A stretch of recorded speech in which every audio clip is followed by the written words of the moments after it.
बिस्मिल्लाहिर्रहमानिर्रहीम। अस्सलाम वालेकुम स्टूडेंट्स। आज की वीडियो में हम डिस्कस करने वाले हैं चैप्टर नंबर 1। तो चैप्टर नंबर 1 9th क्लास का जिसका नाम है मैट्रिसेस एंड डिटर्मिनेंट्स, इसे स्टार्ट करते हैं। सबसे पहले देखिए आप कि मैट्रिक्स जो है होता क्या है। ठीक है, मैट्रिक्स जो है वो होता क्या है, किस लिए इस्तेमाल किया जाता है, किसने इसको इंट्रोड्यूस करवाया। तो स्टूडेंट सबसे पहले जो मैट्रिक्स था इसको इंट्रोड्यूस करवाया था आर्थर कैले ने। ठीक है, और क्या उसने कहा कि मैट्रिक्स क्या होता है। आपके पास रियल नंबर्स होते हैं, ठीक है ना स्टूडेंट्स। जैसे आपके पास है 0 हो गया, पाई एक रियल नंबर है, -1 रियल नंबर है, 2 रियल नंबर है। आपको पता है कि सारे नंबर जिन्हें अभी तक हमने डिस्कस किया है वो रियल ही होते हैं। रैशनल हो गया, इरेशनल हो गया, नेचुरल, होल, इंटीजर, सारे नंबर्स। ठीक है ना, ये सारे के सारे नंबर्स इंटीजर रियल नंबर्स हैं। तो स्टूडेंट्स इनको हम रेक्टेंगल की फॉर्म में लिख लें। ठीक है, रेक्टेंगल की फॉर्म में जो है वो हम एस टर्म बताते हैं, बाकी हम इसे स्क्वायर की फॉर्म में भी लिख सकते हैं। ये देखें, ये -1 2 है ना, इसको आप इस तरह लिख लो -1 2। इन नंबर्स को हमने क्या किया, अरेंज कर दिया, ये स्क्वायर वाली फॉर्म बन गई। अब आपने क्या करना है, इनको स्क्वायर ब्रैकेट्स में बंद कर देना है। ये जो रियल नंबर हैं इनको हमने क्या किया, रेक्टेंगुलर फॉर्म में या स्क्वायर फॉर्म में लिख के तो स्क्वायर ब्रैकेट जो है उसमें बंद कर दिया। तो ये जो हमारे पास फॉर्म बन गई है इसको हम बोलते हैं मैट्रिक्स। ठीक हो गया स्टूडेंट्स। अब एक और एग्जांपल लेते हैं। जैसे देखिए हमारे पास रियल नंबर्स हैं 2 1 -7 3 4 9 रियल नंबर्स है ना, हमने इनको भी क्या किया, रेक्टेंगुलर फॉर्म में लिख लिया। तो ये भी हमारे पास एक मैट्रिक्स है। अब ये मैट्रिक्स के अंदर जो नंबर्स आ रहे हैं स्टूडेंट्स, इनको हम कहते हैं एलिमेंट्स ऑफ मैट्रिसेस। ये एलिमेंट्स हैं, ठीक है। एलिमेंट्स भी कह सकते हैं और एंट्रीज भी कह सकते हैं। एलिमेंट्स या एंट्रीज। अब स्टूडेंट्स ऐसा होता है कि हर मैट्रिक्स जो है उसका कोई ना कोई हम नाम रख देते हैं, ठीक है। और नाम कौन सा रखना होता है, कोई कैपिटल लेटर रखते हैं इंग्लिश का ना, जैसे ए रख लो, इसका नाम आप वाई रख लो, कुछ भी कैपिटल लेटर, ठीक है। तो ये था मैट्रिक्स। अब आगे देखिए स्टूडेंट्स, हम देखते हैं कि रोज एंड कॉलम्स क्या होती हैं। किसी मैट्रिक्स की रो क्या होती है और कॉलम क्या होता है। ये हमारे पास एक मैट्रिक्स है ए, यहीं से मैं आपको बताती हूँ। इसमें ये जो एलिमेंट है जो हॉरिजॉन्टल वे में पड़े हैं, ये देखें हॉरिजॉन्टल वे में है ना। हॉरिजॉन्टल वे का मतलब कि जमीन के पैरेलल, इस रुख में जो एलिमेंट पड़े होंगे वो रो बनाते हैं। ये पहली रो, इसको हम कह लेंगे R1। ये आपके पास दूसरी रो, इसको आप कह लोगे R2। और स्टूडेंट्स अगर एलिमेंट्स को हम वर्टिकल वे में देखें, ठीक है ना, यानी नीचे से ऊपर या ऊपर से नीचे वाली साइड को देखें, तो हमारे पास कॉलम बनता है। ये पहला कॉलम, ये जो एलिमेंट है ये क्या बनाएंगे, दूसरा कॉलम। इसी तरह यहां पे देखिए स्टूडेंट्स, ये एलिमेंट्स वर्टिकल वे में पड़े हुए हैं, तो ये पहला कॉलम, ये वर्टिकल वे में है, ये दूसरा कॉलम, ये वर्टिकल वे में है, तो ये तीसरा कॉलम। ठीक हो गया। अब यहां पे देखते हैं, ये जो है इसको हम क्या बोल सकते हैं, पहली रो R1, पहली रो को हम R1 से रिप्रेजेंट करेंगे। ये जो है आपके पास नेक्स्ट, ये क्या हो गई, दूसरी रो, तो इसको हम कह लेंगे R2। यानी स्टूडेंट्स जब आपसे पूछा जाए कि किसी मैट्रिक्स की रोज और कॉलम्स बताओ, तो आपने उसके वर्टिकल वे में जो एलिमेंट्स रखे हैं उनको भी देखना है, जो हॉरिजॉन्टल वे में है उनको भी देखना है। तो जो वर्टिकल वे में होंगे वो बनाएंगे कॉलम, ठीक है, जो हॉरिजॉन्टल वे में होंगे वो बनाएंगे रोज। तो होपफुली आपको इसकी समझ आ गई होगी। अब हम देखते हैं किसी मैट्रिक्स का ऑर्डर क्या होता है, ठीक है। तो चलिए स्टूडेंट्स देखते हैं।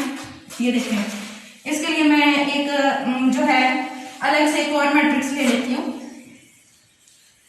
ताकि आपको समझ आए। ऑर्डर जब आपने बताना है स्टूडेंट्स, तो आपको पता होना चाहिए कि किसी मैट्रिक्स में कितने कॉलम्स हैं और कितनी रोज हैं। जब आपको ये पता चल जाएगा कितनी रोज हैं और कितने कॉलम्स हैं, तो आप आसानी से उस मैट्रिक्स का ऑर्डर बता सकते हो। ये देखिए, मैं आपके पास एक मैट्रिक्स जो है वो आपके सामने लिखती हूँ। इसका हम नाम रख लेते हैं बी।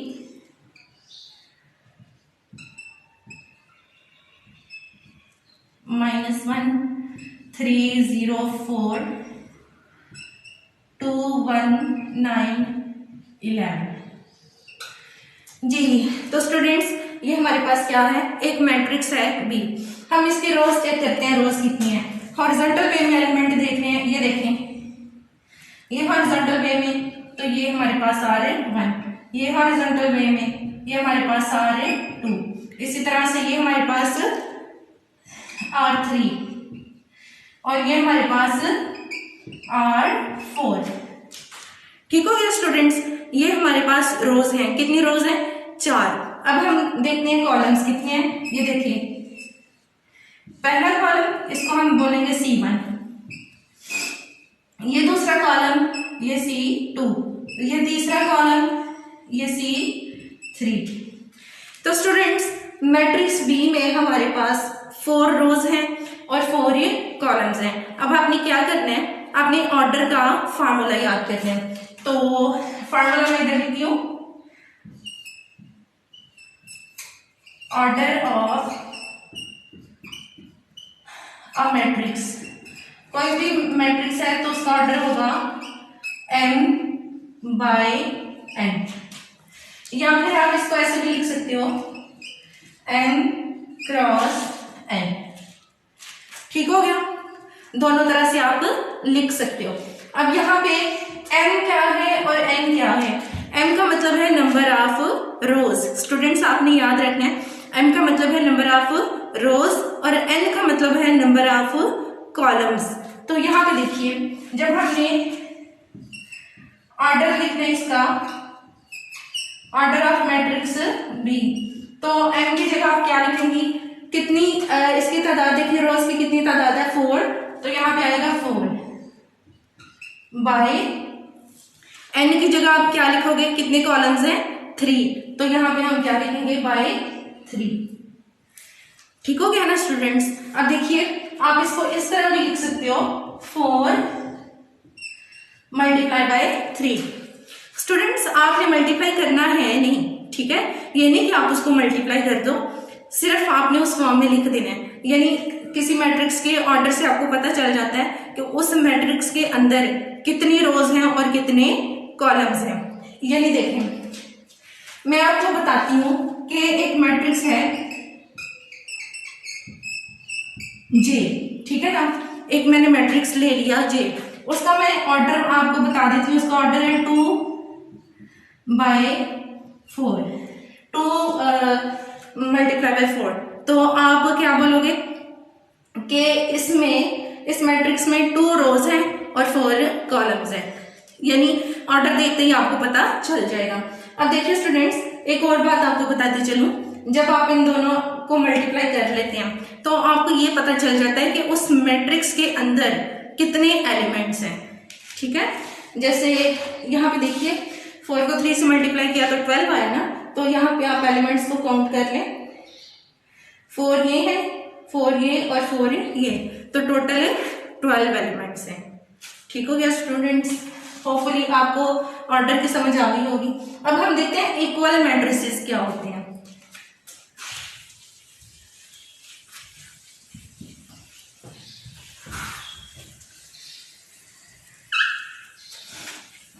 जी तो स्टूडेंट्स, हम डिस्कस करने वाले हैं इक्वल मैट्रिसेस। देखिए, आपके पास एक मैट्रिक्स है 2 3 4 1, इसको हम कह लेंगे ए। एक और मैट्रिक्स है बी, इसमें है आपके पास 1 + 1 5 - 1 2 + 1 और 1। अब दिखने में दोनों मैट्रिसेस डिफरेंट लग रहे हैं, डिफरेंट लग रहे हैं ना, ये मैट्रिक्स और लग रहा है, ये मैट्रिक्स और लग रहा है, लेकिन जब आप 1 और 1 को ऐड कर लो तो 2 ही आ जाएगा, 4 और 1 को ऐड कर लो, सॉरी 5 में से 1 को माइनस कर दो 4 आ जाएगा, 2 में 1 को आप ऐड कर दो 3 आ जाएगा, और यहाँ पे एलिमेंट सेम है, यानी कि ये मैट्रिक्स सेम टू सेम इसके जैसा है, ठीक है ना, इसका ऑर्डर इसके ऑर्डर के इक्वल है और कॉरेस्पॉन्डिंग एंट्रीज जो है वो भी सेम है। सही हो गया। तो जब ये दोनों कंडीशंस फुलफिल हो जाएं, यानी आपके पास जो पहला मैट्रिक्स है उसका जो ऑर्डर हो वही दूसरे मैट्रिक्स का ऑर्डर हो, और पहले मैट्रिक्स में जो एंट्रीज हैं वही एंट्रीज दूसरे मैट्रिक्स में हो, तो फिर दोनों मैट्रिक्स जो हैं वो इक्वल होते हैं। ठीक हो गया। जैसे एक और एग्जांपल आपको देती हूँ, 1 2 3 2 1 4, खुद से मैंने एक मैट्रिक्स लिख लिया स्टूडेंट्स। अब एक मैट्रिक्स ले लिया बी, इसमें 2 1 3 9 1 4।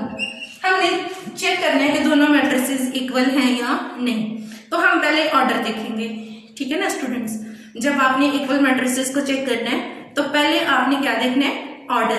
तो इसका ऑर्डर देखिए, इसका ऑर्डर है आपके पास रोज कितनी है 3, कॉलम्स 2, तो इसका ऑर्डर हो गया 3/2। इसका देखिए रोज कितनी है 2, कॉलम्स 3, इसका ऑर्डर है 2/3, तो दोनों का ऑर्डर ही सेम नहीं है।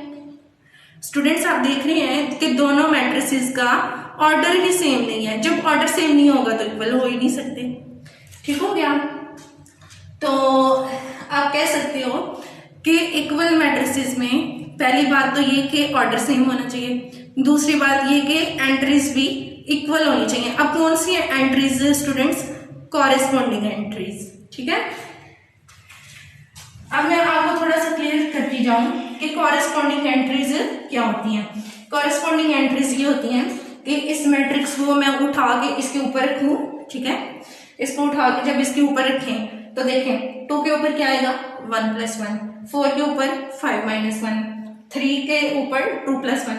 तो ये जो एंट्रीज एक दूसरे के ऊपर आ रही हैं ये एक दूसरे के कॉरेस्पॉन्डिंग हैं। ठीक हो गया स्टूडेंट्स। तो इक्वल मैट्रिसेस के लिए ऑर्डर सेम होना चाहिए और कॉरेस्पॉन्डिंग एंट्रीज जो हैं वो भी इक्वल होनी चाहिए। अब हम आते हैं एक्सरसाइज पे।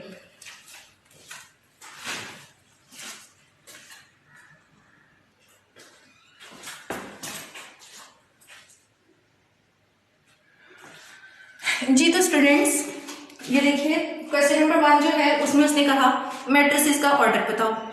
ठीक है, तो ऑर्डर जो है वो हमने सीख लिया, मतलब हमें पता चल गया है कि ऑर्डर किस तरह बताना है। हम इस मैट्रिक्स को देखते हैं, मैट्रिक्स ए, इसमें हम चेक करते हैं कि कितने कॉलम्स हैं और कितनी रोज हैं। पहले हम रोज को देखते हैं, तो ये आपके पास पहली रो है और ये आपके पास दूसरी रो, ये आपके पास पहला कॉलम और ये आपके पास दूसरा कॉलम।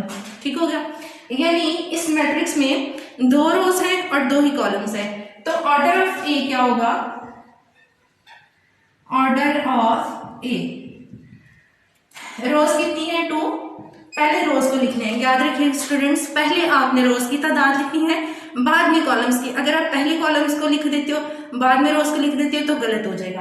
तो ऑर्डर ऑफ ए में 2/2। ठीक हो गया। अब हम एफ का ऑर्डर बताते हैं। तो यहाँ पे स्टूडेंट्स आप वर्टिकल वे में देखो तो भी एक ही रो, अगर आप हॉरिजॉन्टल वे में देखो तो एक ही है, एक ही मतलब एंट्री है ना, इसका मतलब है कि एक ही रो बनी। और कॉलम को देखो तो कॉलम भी एक ही है। ठीक है, तो जो ऑर्डर ऑफ एफ है, ऑर्डर ऑफ एफ क्या होगा 1/1। ठीक हो गया स्टूडेंट्स। अब हम देखते हैं इसको, डी वाले मैट्रिक्स को। तो इसमें हॉरिजॉन्टल वे में अगर देखें तो ये R1, ये R2, ये R3 और ये आपके पास कॉलम को देखें तो एक ही जो है वो आपको वर्टिकल वे में आपको ना एंट्रीज एक ही दफा मिल रही हैं, ठीक है। तो ये आपके पास कॉलम यहाँ पे एक ही होगा। तो फिर ऑर्डर ऑफ डी होगा स्टूडेंट्स, ऑर्डर ऑफ डी, रोज कितनी है 3/1। स्टूडेंट्स आपको समझ आ गई होगी, रिमेनिंग पार्ट्स मैंने आपके लिए छोड़ दिए हैं, ठीक है। अब उनकी आपने खुद प्रैक्टिस करनी है। अब जो क्वेश्चन नंबर 2 है, एक्सरसाइज नंबर 1.1 का क्वेश्चन नंबर 2 जो है, उसमें उसने कहा कि इक्वल मैट्रिसेस बताओ। तो स्टूडेंट्स आपने करना ये है कि जिन मैट्रिसेस में कैलकुलेशन हो रही है, मतलब उसने आपको अगर इस तरह से कोई मैट्रिक्स दे दिया है 3 + 2 1 + 0, तो पहले आप इसको लिख लें 5 1, ठीक है। और फिर आप देख लें कि कौन कौन से मैट्रिसेस इक्वल हैं, उनके नामों के दरमियान मतलब कि जो लेटर्स हैं बस इक्वल का साइन लगा के आपने लिख देना है। अब उसके बाद जो अगला क्वेश्चन है, क्वेश्चन नंबर 3, उस पर चलते हैं।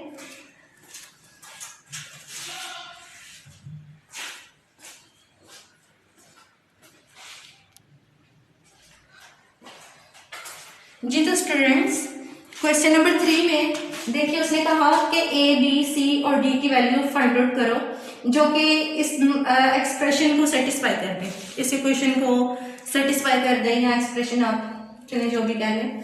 अच्छा अब देखिए स्टूडेंट्स, ऐसा है कि ये दो मैट्रिसेस हैं, ये भी मैट्रिक्स है और ये भी मैट्रिक्स है, और दरमियान में आपको साइन नजर आ रहा है इक्वल का, ठीक है ना, इक्वल का साइन है दो मैट्रिसेस के दरमियान। तो इसका मतलब यही हुआ कि दोनों मैट्रिसेस इक्वल है। अब आपको पता है कि जब दो मैट्रिसेस इक्वल हों तो उनकी कॉरेस्पॉन्डिंग एंट्रीज इक्वल होती हैं, सही हो गया। तो हम इनकी कॉरेस्पॉन्डिंग एंट्रीज को फिर इक्वल रख सकते हैं, सही हो गया। यहाँ पे देखें इस मैट्रिक्स की पहली एंट्री ये पहली की इक्वल होगी, आप लिखेंगे as matrices are equal so a + c जो है वो किसके इक्वल होगा स्टूडेंट्स, 0 की। इसको हम क्या लेते हैं इक्वेशन नंबर 1, और a + 2b जो है इसकी कॉरेस्पॉन्डिंग एंट्री है -7, तो ये -7 की इक्वल होगा, इसको हम क्या लेते हैं इक्वेशन नंबर 2। अब जो थर्ड एंट्री है वो क्या है c - 1, और ये किसके इक्वल है, थर्ड एंट्री के 3 के, इसको हम क्या लेते हैं इक्वेशन नंबर 3। और जो फोर्थ एंट्री है उसको हम फोर्थ एंट्री के इक्वल रख लेते हैं, यानी 4d - 6 जो है ये इक्वल है 2d के। अब स्टूडेंट्स आपके पास 4 इक्वेशंस बन गई हैं, सही है। आप इनको सॉल्व करके वेरिएबल्स की वैल्यू फाइंड आउट कर सकते हो। तो पहली इक्वेशन में 2 वेरिएबल है ए और सी, हमारे पास दोनों की वैल्यू नहीं है तो हम इसको पहले सॉल्व नहीं करेंगे। यहाँ पे देखें, यहाँ पे भी 2 वेरिएबल है, दोनों की वैल्यू का हमें नहीं पता, तो इसको भी छोड़ देते हैं। हम लेते हैं equation number 3। Students equation number 3 क्यों ली, क्योंकि इसमें ए की वेरिएबल है, जिस इक्वेशन में ए की वेरिएबल हो उसको सॉल्व करना इजी होता है। तो फ्रॉम इक्वेशन नंबर 3 c -1 है, -1 उस साइड पे जाएगा तो ये बन जाएगा +1, तो c की वैल्यू स्टूडेंट्स आ गई 4। अब इस वैल्यू को इसमें पहले इक्वेशन में पुट कर दो, इधर लिखती हूं मैं, putting c = 4 in equation number 1। तो a की जगह a, c की जगह हमने क्या लिख दिया 4 जब उस साइड पे गया तो -4 हो गया। तो स्टूडेंट्स ये आपके पास a की वैल्यू आ गई। अब देखिए, अब हमें a की वैल्यू मिल गई है, इसको हम इक्वेशन नंबर 2 में पुट कर देते हैं। Putting a = -4 in equation number 2। a की जगह हमने क्या पुट कर देना है, -4 + 2b = -7, यानी बाकी वैल्यूज जिस तरह हैं उनको आप उसी तरह से लिख लो। -4 जब स्टूडेंट्स इस साइड पे आया तो +4 हो गया, तो आपके पास 2b जो है ये इक्वल आ गया -3 के, और b -3/2।